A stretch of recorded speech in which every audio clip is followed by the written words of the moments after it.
Have you ever wondered how Earth's surface came to be? Did it ever occur to you that volcanoes had an impact on the way that this Earth was shaped and formed? Did you ever think about how volcanoes had an impact on the Earth's surface and what would have had happened for it to be the way that it is? Volcanoes are fissures of the Earth's crust in which results in lava, ash, rocks, and gases being released and emitted from the volcano. It was interesting to learn that California is the home to a few volcanoes in Northern California.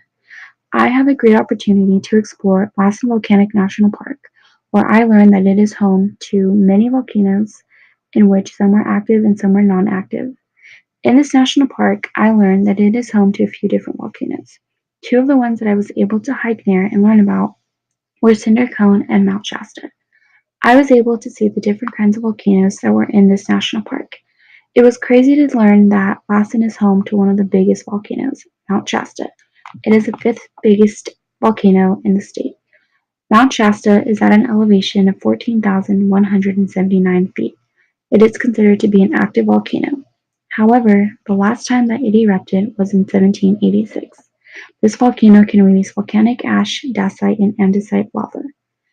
I had the chance to get to hike to the top of this volcano, and it was nice to see how the surrounding areas were and how the surface of the earth was formed due to the last time that lava erupted from this volcano.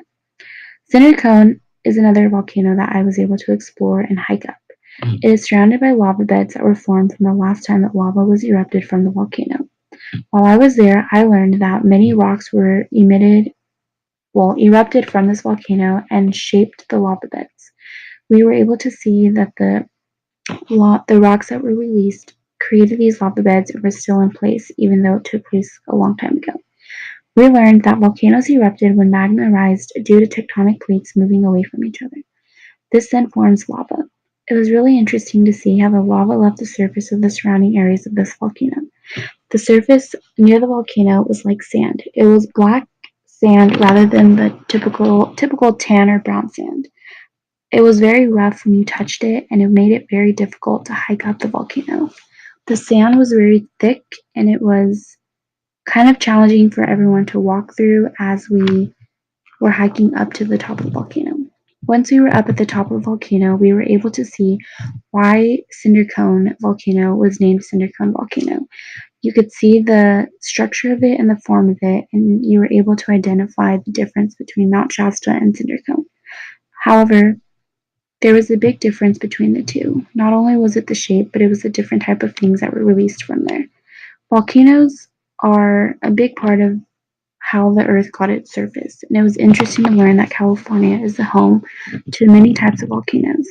Some are still active, whereas some are not. So it was nice to see that even though the eruptions that took place in Mount Shasta happened long decades ago, it's still an active volcano, and it was interesting to learn.